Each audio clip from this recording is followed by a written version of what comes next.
¿Cuál es ese primer reto? Cuando uno está en el área de gestión o de talento humano y dice, quiero crear universidad corporativa o quiero empezar a formar con responsabilidad, ¿cuáles creerían ustedes que es ese primer reto? No sé, empecemos por Alejandra, si les parece. Bueno, pues el primer reto al que nos enfrentamos nosotros es generar este cambio de cultura en cambiar de la capacitación presencial a este ambiente de e-learning. Ese fue un primer reto. Y después tomar en cuenta esta cuestión de hacia dónde va la empresa, cuál es la estrategia que tenemos nosotros como grupo, ubicar a nuestra audiencia en primer nivel y ahora sí hacer todo el proceso de detectar nuestras necesidades para ir empezando a armar nuestros planes de formación. Entonces, en primer momento es este cambio de ya no voy a ir a sentarme a una sala 8 horas, sino que ahora puedo hacer 20 minutos hoy, 15 minutos mañana y voy a mi ritmo y si yo puedo, o me queda duda de algún tema, yo puedo regresar, yo soy como el Sí. dueño de mi autoaprendizaje. Ese es, un primer reto, ¿verdad? Importante. Por el lado de Alejandra, cambio mental y alineación. Ese sería como la idea principal. Leslie, ¿tú qué nos cuentas? Yo creo que para mí los dos principales retos que vivimos acá, bueno, tres, yo creo, yo pondría tres. Uno, el compromiso de los líderes. Ok, Y con esto me refiero a que ellos también asuman un papel activo en la formación de su gente, en que sepan que es una corresponsabilidad entre el colaborador, recursos humanos y el mismo líder. Y creo que ese cambio o ese choque para un líder que normalmente pues no sé, se desprende de esa responsabilidad, o sea, hacerlo completamente eh, promotor. y sí, promotor y ser parte del proceso, para ellos primero es un choque fuerte y después creo que tal vez entienden el por qué pasa esto. Ese es el primero. El segundo es el cambio cultural. Nos guste o no nos guste, estamos en una era que después de la pandemia pues se volvió mayormente digital y ahora nos hemos acostumbrado o hemos adoptado esta época digital, unos muy bien, otros más o menos, otros no tanto, pero al final, hoy por hoy, creo que la gran mayoría de la formación ya se está dando de manera digital, en línea, Ok. y la verdad es que a la gente le está costando mucho trabajo poder aprender, a pesar de que ahora ya hay muchísima formación y de que la gran mayoría de las formaciones en línea, todavía la gente le está costando mucho enfocarse, aprender, alinearse. Y entonces, pues hay que crear comunicación muy fuerte, comunicación muy convincente, formación y contenido muy interesante para mantener a la gente activa, ¿no? Apegada al plan de formación.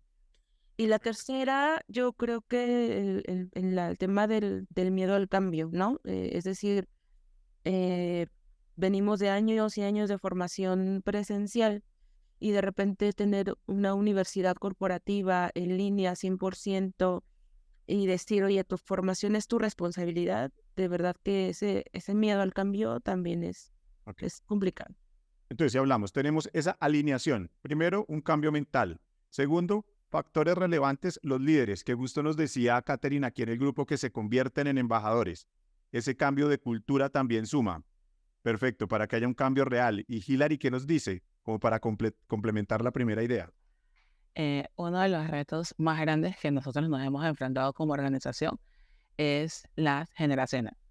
Es bien vista que post pandemia nosotros tuvimos un gran auge, la digitalización hizo alcanzar más las masas, la manera en la que uno podría adquirir nuevo conocimiento estaba, por así decirlo, a la mano de todos. Claro. Sin embargo, nosotros tenemos muchas generaciones dentro de la organización y cada una de esas personas, dependiendo de su época o de la generación en la que se ubica, aprende de una manera distinta. Por eso, a la hora de crear un plan de formación y ruta de aprendizaje, es importante tener en cuenta la manera de aprender de los colaboradores. Y sí, hacer la capacitación virtual ayuda mucho, pero es importante también tener en cuenta que hay muchas personas que adquieren conocimiento físicamente, o sea, les gusta ese contacto humano y nunca olvidar de lado de que por más que la digitalización ha avanzado post pandemia muchísimo. A la persona le gusta estar ese contacto humano. Un segundo reto que yo mencionaría es el tema del liderazgo. Uno puede mover mucho, realizar los planes, crear rutas de aprendizaje personalizadas, adaptadas al cargo, al puesto, en base al desarrollo y la planificación que uno considere o el crecimiento que quiere esa persona. Sin embargo, si uno no cuenta con el apoyo de los líderes, que ellos son los primeros impulsores de estos nuevos programas, el programa no va a avanzar. Ellos son los que están en el día a día con cada uno de sus colaboradores y ellos son los que promueven estas iniciativas. Ok, perfecto. Entonces, desarrollar como esas iniciativas y seguir consiguiendo promotores. Justo Carlos Andrade, bienvenido Carlos, nos pregunta cómo llevar de la mano ese proceso con una carga horaria. Entonces, ya sabemos que al comienzo debemos buscar promotores, identificar esos líderes que promuevan, que nos ayuden. O sea, esto no es un solo camino desde HR. Empezamos esa definición, convocamos los equipos, identificamos líderes. ¿Y cómo empieza uno a definir tiempos? Como para empezar a contarle a Carlos, ¿cómo empieza ese modelo de definir cuáles consideran usted que es un tiempo de éxito en que la gente debe empezar a formarse respecto a esto que nos decía Hilary, que debe ser un mix de temas presenciales que a muchos les hacen sentido y otros espacios 100% virtuales? ¿Cómo ven ustedes esa estrategia, ese mix de empezar a formar a la gente? Si habláramos de tiempos en un mes, en una semana, ¿cómo lo ven ustedes? Lo más importante que hay que tener en cuenta es qué queremos lograr. ¿Qué yo quiero lograr como organización? Porque siempre las necesidades o formaciones que uno le apunte a cada colaborador tienen que apuntar a algún objetivo de la organización. Yo ya tengo súper claro qué quiere mi organización. Entonces, ¿cómo a cada uno de los procesos yo los voy a acompañar en ese tiempo? Yo siempre recomiendo hacer el proceso de formación antes de que se acabe el año. ¿Qué quiere decir esto? Que en noviembre o diciembre de este año uno debería comenzar a evaluar cuáles son las formaciones que se van a adquirir el otro año. Y dependiendo de si la formación es presencial o virtual, comenzar la búsqueda de cursos o asignación de cursos en el mes de enero y en febrero ya que cada uno de los colaboradores tenga su ruta de formación. Supongamos que completamos el primer ciclo y que nosotros vamos a tener el lanzamiento del plan de formación a eso de mitad de febrero. No todas las capacitaciones se van a hacer a la primera vez. Usando una plataforma tipo Ubix, uno va a tener un plan de formación anual. La idea es darle seguimiento mes a mes y decirle a la persona cuál es el periodo de tiempo que él tiene para completar su plan de formación. Okay. No decirle que porque yo le cumpla el plan hoy o lo monte el plan hoy, lo va a tener que asignar hoy. Y a medida de que vaya avanzando el año, yo le voy a asignar las capacitaciones presenciales. Ok, pero una pregunta para las tres. ¿Ustedes cuándo se sienten felices cuando dicen, oiga, los colaboradores tienen un promedio de tiempo mensual de cuánto? ¿Cuánto sienten que de verdad hay una buena labor y reflejado en tiempo para ir encuadrando las preguntas de los participantes? Les da tranquilidad. A veces uno dice, uy, 15 minutos promedio por persona muy bajo, o 3 horas para otra empresa será muy bajo. Si habláramos de un tiempo específico para partir, ¿cuál sería un tiempo que para ustedes sea ideal a nivel mensual? Que uno diga, qué bueno que el colaborador hizo tanto tiempo. ¿Cuál sería ese tiempo? ¿Qué dices tú, Leslie? Ok, seguimiento. Mira, yo te voy a decir que lo que a mí me ha funcionado, ¿no? De manera inicial, hacíamos un seguimiento mensual y cada mes mandábamos las gráficas, las métricas. Y llega un momento en que la gente se acostumbra. O sea, a lo mejor de manera inicial, en las primeras 2 ocasiones, 3 ocasiones, sí les genera impacto y lo hacen y lo siguen, pero llega un momento en el que ya no es el mismo entusiasmo, ¿no? Entonces, tienes que ir buscando formas innovadoras para ir atrayendo a la gente. Entonces, la verdad es que yo me quité un poco de ese seguimiento mensual, por lo menos de mi parte, por lo menos de parte de recursos humanos, y se lo delegué a los líderes. Y le dije a los líderes que ellos iban a ser los responsables para ir reportando los avances mensuales. Sin embargo, lo que yo hice para poder atraer un poco más a la gente fueron, descubrí, por ejemplo, que el contenido de Ubix era un montón y que muchas veces no tenemos tanta visibilidad.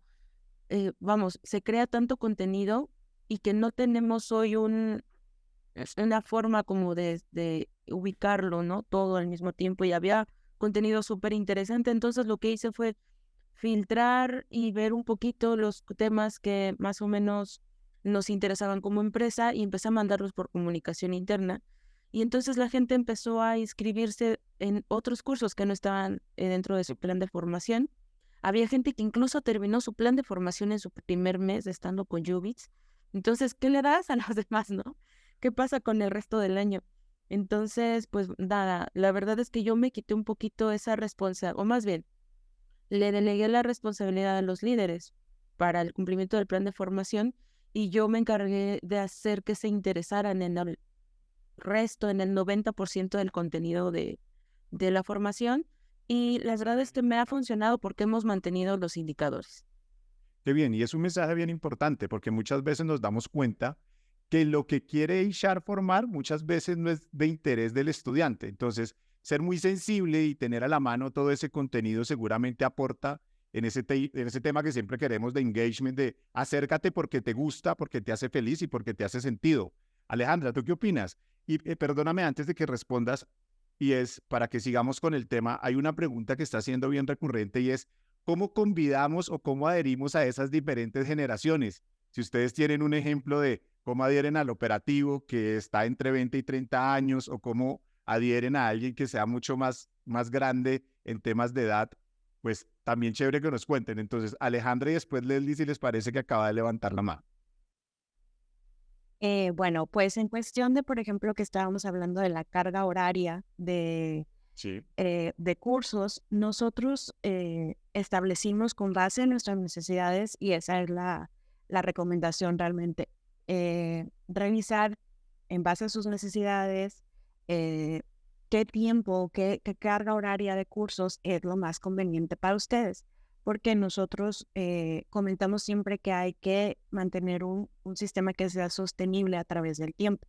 Si nosotros hacemos una carga de cursos o una carga en el plan de formación demasiado pesada que no sea llevadero para los usuarios, pues difícilmente lo vamos a poder cumplir. Entonces, en nuestro caso es 8 horas al mes, o sea, tienen 30 días y ellos lo van dosificando en la manera que ellos puedan y hasta el momento no hemos tenido problemas con ese tema. O sea, se ha establecido ese estándar y hemos llevado la universidad de manera positiva. Ok. Diana y Mónica, gracias por la pregunta y dándole como seguimiento a ese tema de generaciones. ¿Cuáles creen que son esas generaciones más difíciles de adherir? ¿Con quiénes les ha ido mejor? Cuéntenos ejemplos. Leslie, tú que has levantado la mano, cuéntanos un poquito un reto que hayas tenido con alguna generación y cómo lo solucionaste para dejar ejemplos en vivo. Bueno, Arteche, quiero comentarles que Arteche es una empresa con muchísima gente, con un montón de antigüedad acá. Tenemos personas tanto operativas como administrativas de más de 30 años estando en la empresa y pues son gente más o menos de arriba de 55 años. Entonces, primero creo que como recursos humanos tenemos que entender que ellos han vivido cambios durante toda su vida laboral estrepitosos, ¿no? Algunos de ellos me contaban, por ejemplo, cómo era hacer una contabilidad en hojas y de repente cuál fue su proceso para poder meterse con una computadora, ¿no? Entonces, ha sido complicado para todos ellos. Y en ese entendido, yo un poco lo que les comenté fue la gran facilidad que tienen ellos con Jovits de poder formarse en lo que ellos quieran. ¿Qué pasa? Normalmente nosotros les asignamos la formación, normalmente nosotros les imponemos incluso en la formación y a lo mejor ni siquiera son sus propios intereses. Algo que a mí me ha funcionado con la gente que tenía mucho más edad es decirles que una de las grandes ventajas de la plataforma es que ellos pueden formarse en lo que ellos quieran, en lo que ellos consideren. Es decir, Apertura. a lo mejor soy de ventas, pero a mí me gusta la logística. Oye, pues hay un montón de cursos de logística, ¿no? Oye, pero ¿sabes qué? También tengo un tema por ahí personal que no me deja concentrarme. Oye, pues acá hay temas de mindfulness, hay temas de, no sé, como más para el desarrollo personal, ¿no? Entonces, me he dado, incluso para nosotros como recursos humanos, nos sirve como un DNC para poder saber qué es lo que a la gente le está moviendo. Yo he sacado analíticas donde puedo filtrar incluso por edades, ¿no? y puedo saber cuáles son los intereses que están jalando más con la gente, de qué edad, ¿no? De que los puedo separar por target y entonces poder reforzar de esa manera. E incluso me ha dado oportunidad de acercarme más a la gente y de saber por qué les gusta esa formación, qué tipo de necesidades tiene, hacia dónde va. Entonces, la verdad es Perfecto. que la parte de analíticas te da muy buena información, incluso para poder segmentar la Y formación. Leslie tocado dos temas que son muy importantes. Uno es que aunque la analítica es totalmente valiosa, es importante el sentido de la formación, que la gente le guste lo que está viendo. Y definitivamente es un mensaje que es repetitivo. Vamos a responder dos preguntas acá que son importantes. La primera es, Bernie, gracias por escribirnos. En Oceánica de Seguros les otorgamos a cada colaborador 60 minutos semanales para estudiar y avanzar con el plan de formación. Al igual que Leslie, de manera mensual damos seguimiento al proceso. Muchas gracias. Creo que estamos alineados. Si alguien nos pregunta aquí rápido para Alejandra. Alejandra, ¿cuál es el nombre de tu empresa y cuántos colaboradores son como para tomar el punto de referencia del tiempo de formación que nos diste? Ok, la empresa se llama Grupo Copamex y nosotros somos alrededor de 3,000 colaboradores. Ok, listo. Acá vámonos con Hilary. Ahora ya hablamos un poco más con Leslie de ese perfil de colaborador mayor que ya tiene experiencia. Cuando tienes generaciones mucho más jóvenes que a veces están saturados de información del mundo de e-learning y de formación online, ¿cómo haces que sea efectiva la formación para ellos? ¿Cuál sería una de las estrategias, Hilary? Una de las cosas es entender qué le mueve a la gente. O sea, aunque no lo creas, el sentir de ambas generaciones no cambia tanto. Y te cuento por qué. Yo puedo ser una generación boomer o una generación Z que posiblemente a mí me mueve más lo físico o me mueve más lo virtual, pero siempre en cuanto tú intentes cómo conectar con la persona, va a funcionar. Te doy un ejemplo Okay. súper sencillo. En estos días tuvimos una capacitación presencial de cómo manejar mis clientes difíciles, cómo conectar con mis clientes difíciles. Y en esta capacitación hubo ambas generaciones. Entonces, ¿cuál fue la diferencia de cómo logramos captarlos a ellos en esa capacitación? Uno, era un tema de su interés. Ellos estaban interesados en poder conectar con los clientes, sacar el trabajo adelante, mover las cosas. Y dos, nosotros tuvimos en cuenta cuáles son los temas que a ellos les gustaría ver dentro de la capacitación. Era un tema genérico, un tema que necesitábamos como organización, pero también escuchamos qué a ellos les gustaría ver.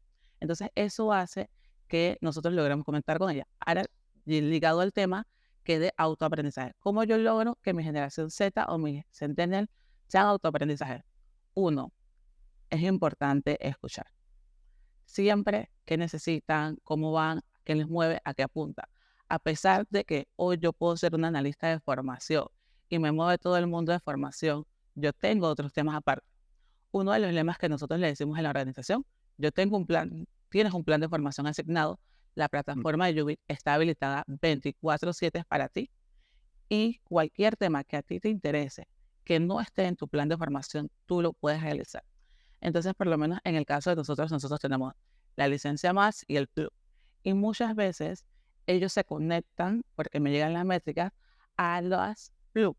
Los plug son como una versión en vivo y demás.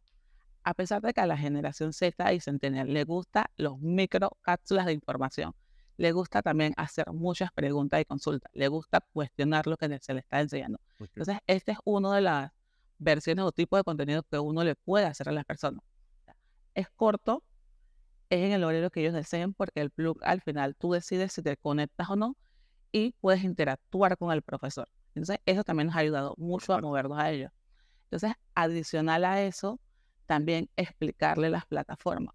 Dentro de la plataforma de Udemy hay muchas academias. Entonces, mientras ellos conozcan cuál es el acceso a todos los cursos que tienen disponibles, ellos van a encontrar cursos con los que conectan. Ok, y le da todo el valor a lo que nos dice aquí Gabriela, que dice, que es una de las participantes, nos dice, nosotros tuvimos que llevarlos de la mano para las plataformas y aún así nos cuesta trabajo. Pero creo que aquí hay un mensaje potente de Hilary, es busca el formato, busca lo que los acerca y busca lo que más les gusta. José nos dice, o les pregunta, ¿Ustedes generan contenido? ¿Aportan a la construcción de los cursos virtuales? ¿Cómo están ustedes en eso? Alejandra, ¿qué nos dice? ¿Tú también generas contenido? ¿Es vital? ¿Sirve? ¿No sirve? Bueno, sí, nosotros generamos cursos propios que son de temas que están tropicalizados a la organización, o sea, procedimientos que nosotros llevamos, normas que tenemos que cumplir. Entonces, lo que nosotros hacemos es reunirnos con el especialista que es quien va a impartir el tema dentro de la universidad. Hacemos todo el diseño del contenido, hacemos un guión para grabar los videos, hacer diferentes formatos, las actividades. Y ahora sí, hacemos como un pequeño estudio aquí en la oficina, ¿verdad? Grabamos los videos, los editamos, los subimos en las plataformas, hacemos foros, actividades, exámenes, resoluciones de caso. Y eso es lo que nosotros hemos implementado dentro de nuestra universidad corporativa. Ok, Leslie, ¿a ti cómo te va con esos cursos propios? ¿También lo utilizas? ¿Utilizas las plataformas con cursos propios con tu contenido? De hecho, quiero comentarte, Dani, que esta fue un motivo central para Arteche para contratar Ubix. O sea, nosotros buscábamos justo esta solución porque justo esta parte es la que a nosotros nos ha ayudado para el tema de la operación. Nosotros somos una empresa de manufactura y pues el 80% de nuestra plantilla es operativa y es complicado estar sacando la operación para capacitarse. Y entonces, ¿qué fue lo que pasó? Pues el área de procesos de manufactura ha documentado nuestros procesos y los hemos subido a Ubix. Actualmente tenemos más o menos, nosotros tenemos un año con Ubix, más o menos, y tenemos 30 y tantos cursos subidos a la plataforma. Y ha sido tan bueno que nos ha bajado la curva de aprendizaje. O sea, es una plataforma donde nos ha permitido consolidar nuestros cursos técnicos en un solo lugar y aparte que la gente pueda tener acceso a ellos, poder revisarlos y verlos cuantas veces necesiten hacerlo hasta que puedan comprender bien el proceso e incluso nos ha ayudado también a reducir accidentes.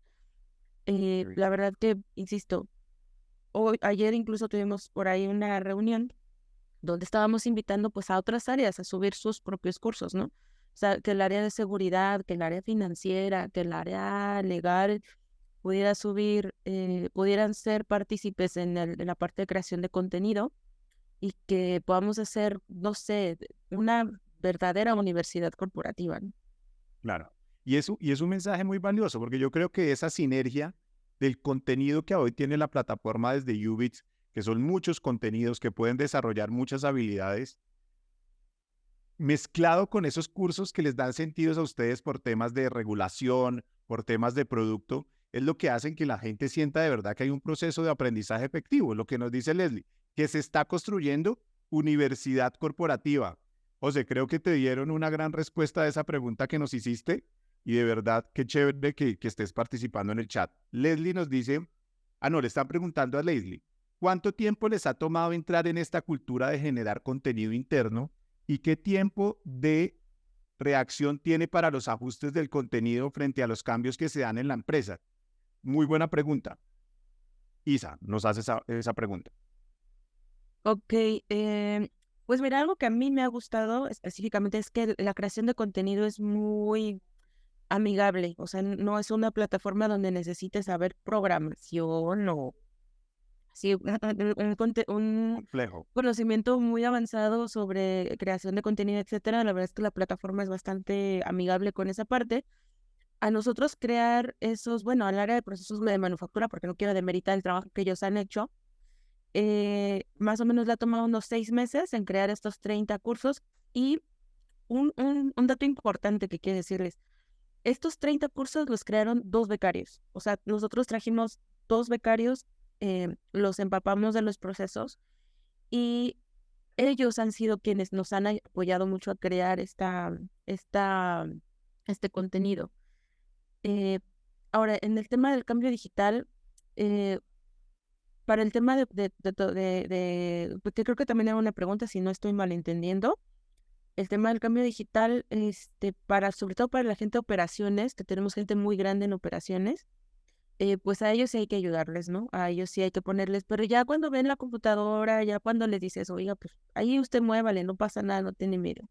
No tenga miedo, es bastante sencilla, insisto, la plataforma nos ha ayudado a que este proceso sea mucho más sencillo, más llevadero, más digerible para toda la gente.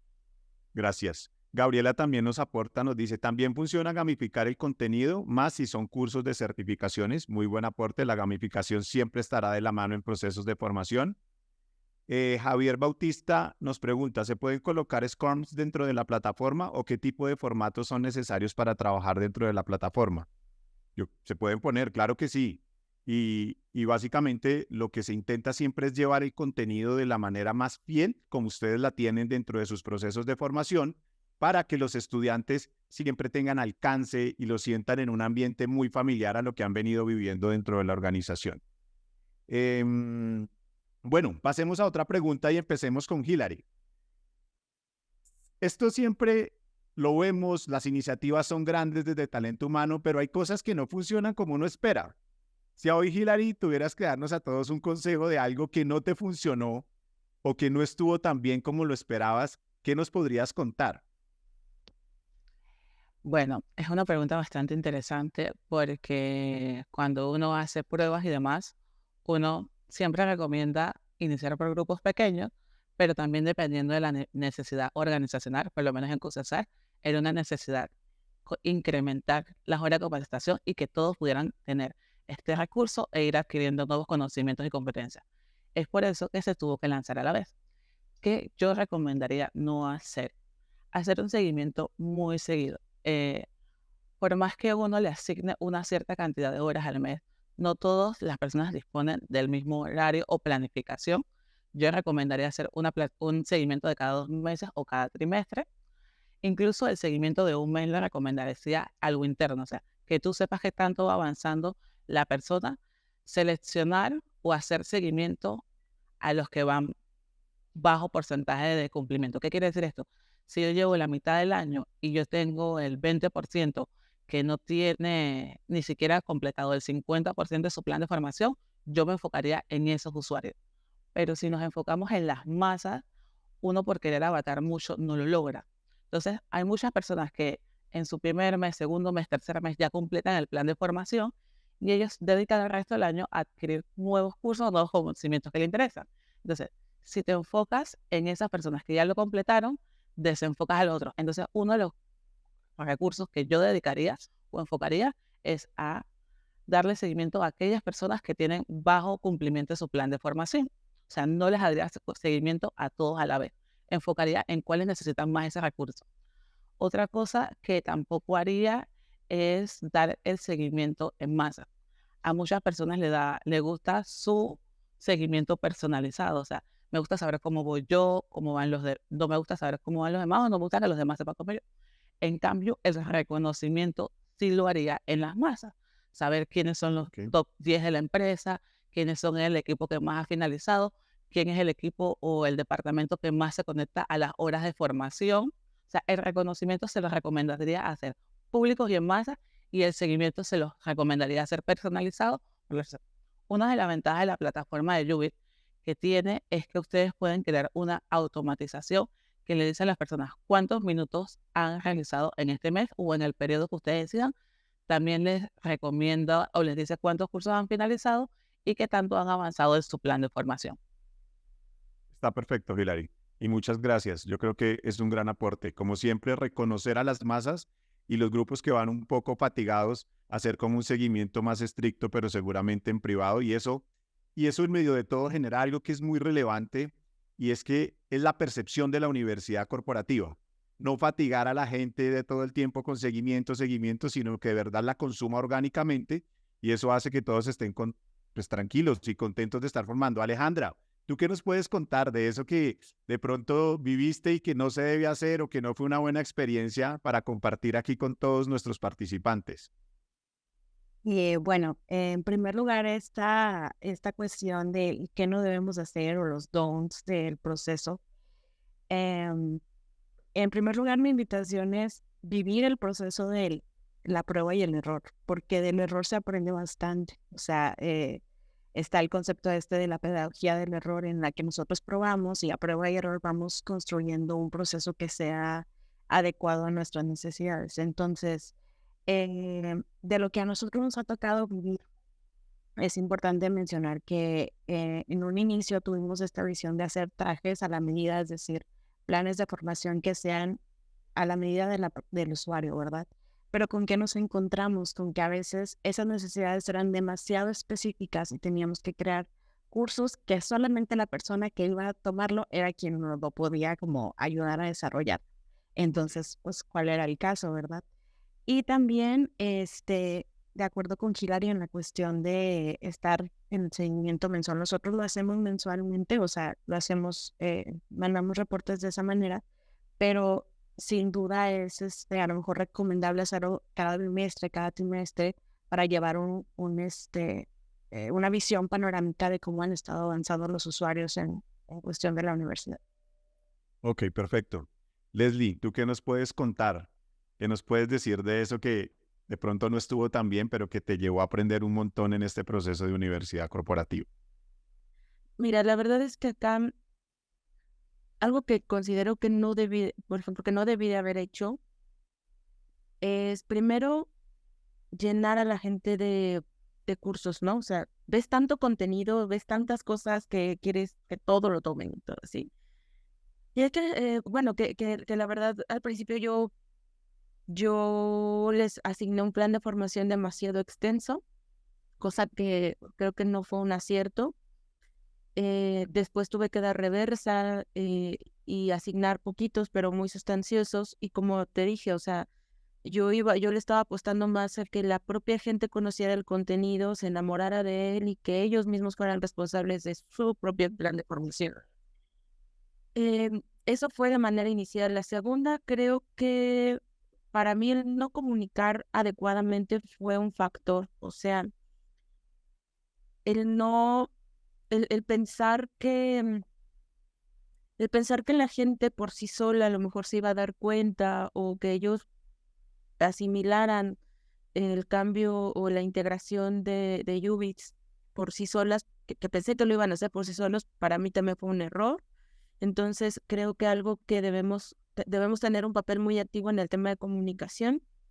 Y tercero es querer tratar a la gente igual. Como bien lo hemos manejado en toda la plática, pues hay gente de diferentes generaciones, de diferentes áreas, de diferentes intereses, con diferentes problemas. Entonces, debemos saber y debemos ser muy conscientes de que cada persona es un mundo y que justamente las necesidades de formación también van para allá, ¿no? O sea, tenemos que tratar de adaptar en lo más, o sea, bueno, en lo más posible que el plan de formación se adapte al estilo de vida, al estilo de personas, a la edad, al target, para que sea realmente un plan que le genere o que le aporte un valor al colaborador, ¿no? Ser un poco más sensibles en lo que necesita la gente y no lo que necesita la empresa y no lo que necesito yo como RH, que obviamente sabemos que esto es un plan de formación corporativo, pero de verdad que se pueden hacer ambas cosas. O sea, podemos cumplir con el desarrollo de competencias de negocio y también podemos cumplir con las expectativas de nuestra gente. Bueno, muchas gracias. Y hay tres mensajes potentes aquí de nuestras expertas. Lo primero es que tengamos en cuenta que no debemos intentar abarcar mucho en ese plan de formación, que no debe ser extenso porque puede llevarnos a fatigas prematuras.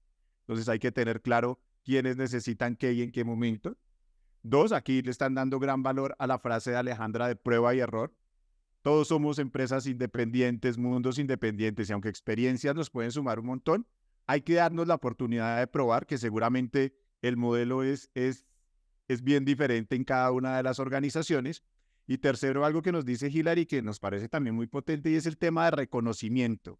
Creo que aquí a todos nos gusta que nos reconozcan y esos que vamos más adelantados hay que reconocerlos porque seguramente son esos promotores internos y hay que ayudarles a los que van un poco rezagados. Creo que son tres ideas bien potentes. Muchas gracias a nuestras panelistas porque de verdad abarcan muchas de las respuestas muchas de las preguntas que nos están poniendo. Algo que me parece muy interesante que nos pregunta Sandra aquí, estoy intentando darle respuestas a todos, perdónenme si me cuelgo a veces, es cómo diseñar indicadores que midan la formación vinculada al desempeño. Sabemos que a veces esto no se puede quedar en lo romántico, en haz cursos, termínalo, certifícate, sino esto tiene que tener un impacto, como nos decía Leslie ahorita, a nivel corporativo.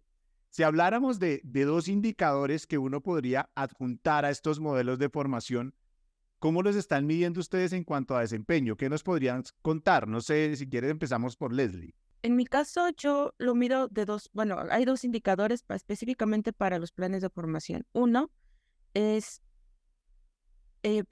bueno, en general yo aplico mucho en la metodología 70-20-10, que si no la conocen ahí pueden googlearla, pero cada formación que nosotros les pedimos o les damos tiene que ir amarrada hacia el cumplimiento de algún objetivo estratégico y además es cómo el líder se involucra en el proceso de aprendizaje. Es decir, el líder tiene que establecer un indicador de acompañamiento y por otro lado, el colaborador tiene que establecer un indicador de cumplimiento de o algún objetivo, algún proyecto, en donde la formación va ligada al cumplimiento de estos objetivos. Entonces, en la medida en la que se cumpla el objetivo, también viene este retorno de la inversión de formación. Ok, Leslie, muchas gracias. Alejandra, ¿tú cómo lo ves? ¿Qué indicadores estás poniendo para impactar en formación y en desempeño y pues que impacte en la compañía? Bueno, una cuestión que es importante al momento de hablar de indicadores es a lo mejor regresarnos al inicio de la universidad, que es las necesidades que vamos a atender. ¿De dónde nacen? Nacen de una evaluación de desempeño, de ciertos aspectos que se deben cumplir en el perfil del puesto. Entonces, si nosotros nos ocupamos de tomar estas necesidades y cubrirlas, yo pienso que en la siguiente evaluación de desempeño debería verse ahí el cambio, ¿verdad? Y también pues nosotros nos regimos con el indicador de cumplimiento hacia nuestro plan de formación de la universidad. Esos son Bien, los dos. perfecto. Ujú. Muchas gracias, Alejandra. Hilary, ¿tú qué nos podrías contar adicional ahí que ha sido una buena experiencia de indicadores? Al igual que Alejandra, nosotros también contamos con el cumplimiento del plan de formación y al igual que con Leslie, nosotros tenemos la metodología 70-20-10. Pero nosotros agarramos el desempeño amarrado a la formación de dos maneras.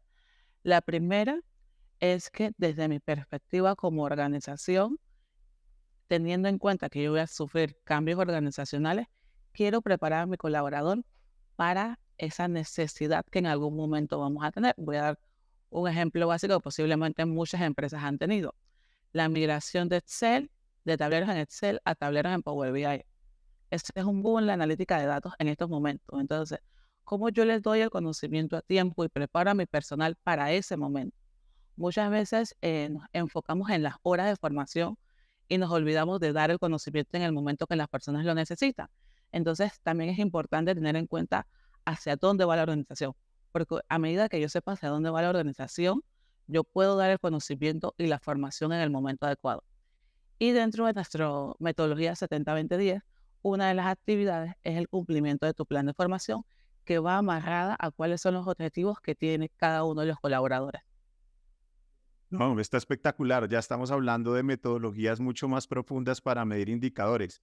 Creo que ahí le respondemos a Ruth Flores, que muchas gracias por participar. Es cómo garantizan que el personal al tomar los cursos, su rendimiento cambian o disminuyan los errores de los procesos. Creo que Hilary nos dio un muy buen esquema de esto y seguramente ya desde un tema de proceso bien claro. Aquí hay una pregunta bien interesante.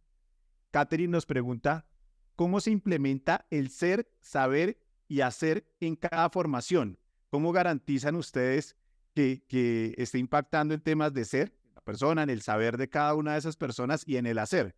Que creo que es un poco repetitiva la pregunta, pero cuando van ustedes a esa parte sensible, ¿cómo saben que eso está impactando? Leslie, ¿tú cómo lo ves?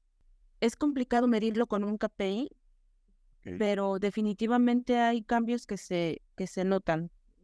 Al menos de este lado, en temas de liderazgo, por ejemplo, cuando empezamos con Wobby, Recuerdo que algunas sesiones se las empecé a mandar a los líderes, pequeñas sesiones que yo les mandaba como invitación para que se inscribieran, etcétera, y que obviamente esas sesiones yo las veía con los gaps que teníamos identificados en temas de liderazgo aquí en Arteche, y empecé a ver, por ejemplo, un cambio en las formas, ¿no? Por ejemplo, empecé a ver un cambio en la colaboración, empecé a ver un cambio, em, no sé, son como pequeños indicadores a lo mejor que yo empecé a notar.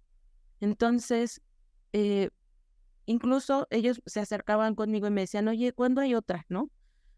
Insisto, cuando apenas empezaba Wobi no les sabíamos cómo mover muy bien ahí a los calendarios, pero vamos, empecé a notar este interés y sobre todo estos cambios de actitudes y también los comentarios de la gente, ¿no? El de, oye, pues, ¿qué crees que mi jefe ya no es así? O mi jefe ya no tiene este comportamiento o veo como que está tratando de cambiarlo, ¿no?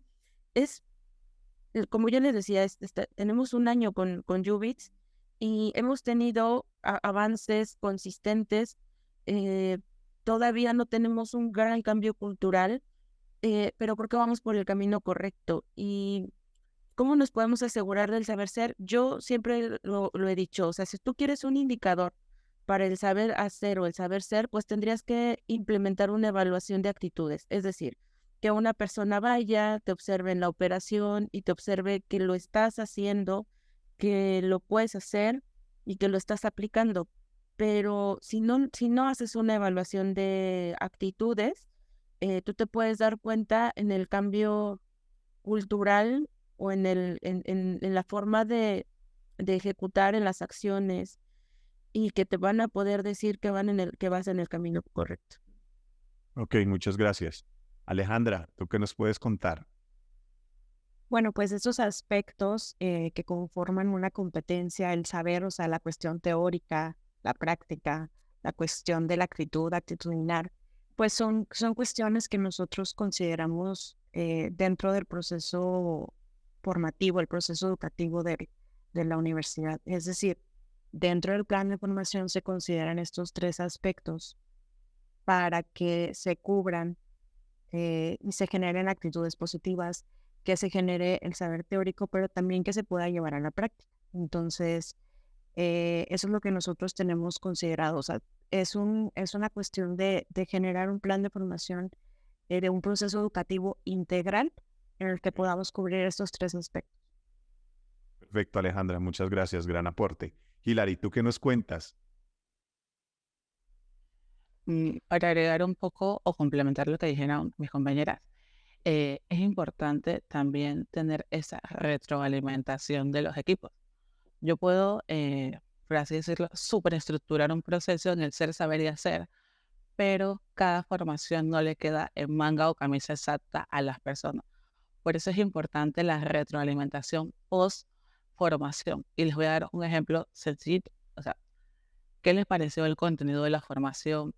¿Que sienten que la formación eh, es aprovechosa para su puesto de trabajo o realmente les causó de impacto y recomendarían este curso o esta formación a una tercera persona? Si la persona te contesta que no, ahí ya hay una alerta. O sea, si yo realmente no le recomendaría esa formación a un compañero, significa que esa formación que estamos buscando no se está adaptando a lo que queremos lograr con el colaborador. Hay muchas maneras de medir el ser, saber y hacer, pero muchas de estas metodologías implican tomar una muestra del personal y dejar una de lado. Por ejemplo, la metodología Kirkpatrick. O sea, es una metodología súper buena porque, como lo dijo Leslie, tienes la actitud, la observación, el antes y el después. Sin embargo, estas metodologías tienes que tomar primero una parte de la población de los colaboradores para hacer este estudio y luego compararla con la que no recibió la formación. Y en esta era tan movilizada, nosotros no podemos darnos el lujo muchas veces de hacer esas muestras. ¿Por qué? Porque si yo separo la formación que necesito que estos colaboradores reciban hoy, no necesariamente voy a tener esa formación el día de mañana. Entonces, una de las maneras que yo solicito o percibo para ver el ser, saber y hacer es entender con tu cliente interno qué quieren lograr y post formación, unos 2 o 3 meses después, consultarles si el objetivo se logró, si hay que hacer un tipo de reforzamiento o no. Ok, está perfecto. Yo creo que todas lograron aportarnos temas bien relevantes en este momento. Yo creo que para que nos hizo la pregunta que estoy revisando aquí, creo que fue Catherine, creo que fue una respuesta bien amplia. Sabiendo que nos quedan 5 minutos, yo le quiero preguntar algo a nuestras panelistas, expertas y a todos nuestros invitados es, ¿qué creen que nos está faltando a los proveedores de este tipo de servicios para seguir uniéndonos y fortaleciendo con ustedes las áreas de talento humano a través de la formación corporativa? ¿Qué esperan que haya de evolución en el mercado un poco? ¿Qué expectativas tienen que sigamos ofreciéndoles nosotros, los diferentes proveedores de este tipo de formación, para que ustedes cada vez estén más sólidos o sólidas en este proceso y puedan tener un modelo de seguimiento, de gestión y de universidad corporativa mucho más exitosa? ¿Qué siguen esperando del mercado? No sé, de pronto, Leslie, empecemos por ti. Y el que esté en el chat, por favor, cuéntenos, pregúntenos, porque eso hace parte de nuestro proceso de formación y adherirnos mucho más efectivamente a todos ustedes. Sí, gracias, Daniel. A mí me gustaría, bueno, son creo que 2 puntos tal vez.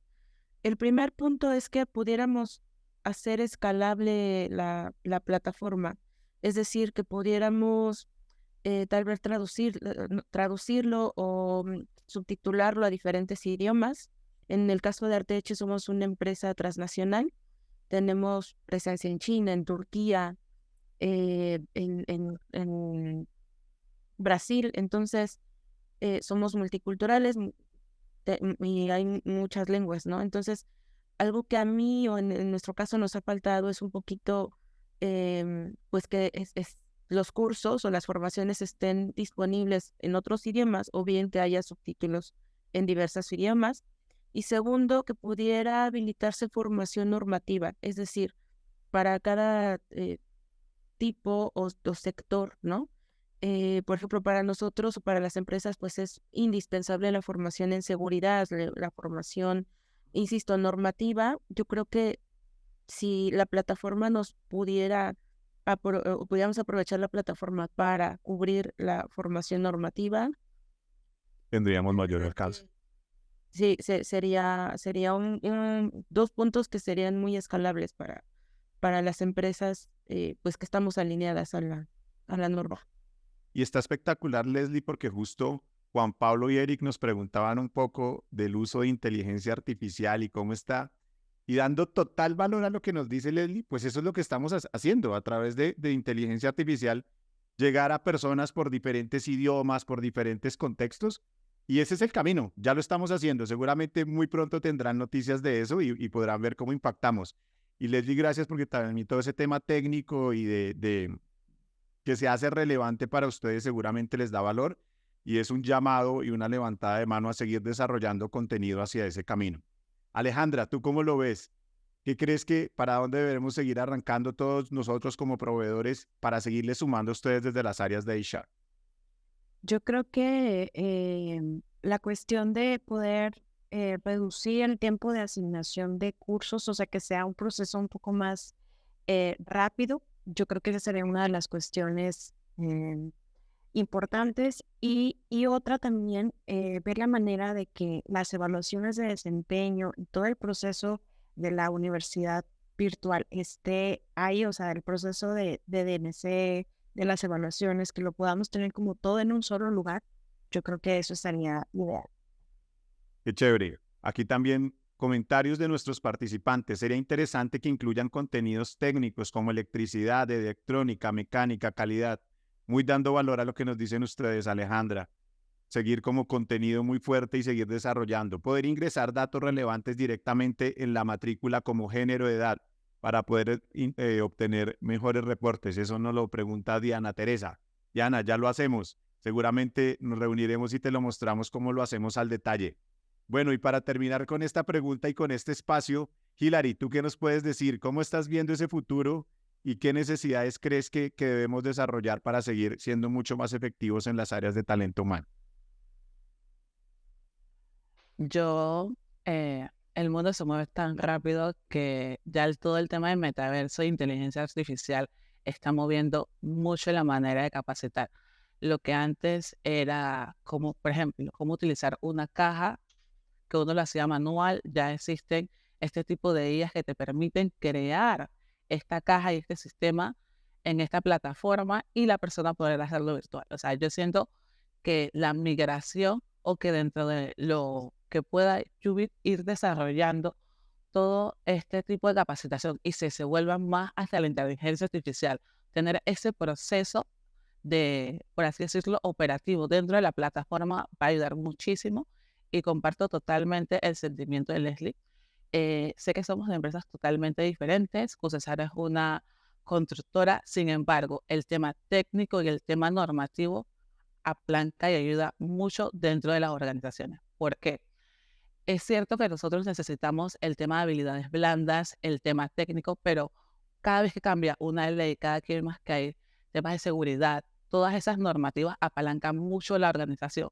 Entonces, tener ese recurso a la mano y dárselo a las personas realmente agrega valor. Ojalá migren un poco hacia esa área porque de verdad nos ayudaría bastante. Gracias. Yo creo que hemos tenido un cierre espectacular y esos consejos o esas recomendaciones, seguramente todos los proveedores de este sector las tomaremos en cuenta. Seguiremos construyendo para seguir formando áreas de talento humano mucho más efectivas y universidades corporativas mucho más exitosas. Aquí a Alejandra, a Leslie, a Hilary, muchas personas agradeciéndonos por el chat. Excelente espacio, de verdad. Yo creo que con estas experiencias es que de verdad uno construye, porque son casos de la vida real y no son teoría pura. Entonces, primero, a todos nuestros participantes agradecerles, a nuestras 3 especialistas, panelistas, muchas gracias por la apertura y por contarnos todo esto que viene pasando. De verdad, gran momento de construcción de conocimiento. Le doy paso a Marce para que despida el espacio y de verdad, muchas gracias y qué bueno que hayamos podido construir en equipo.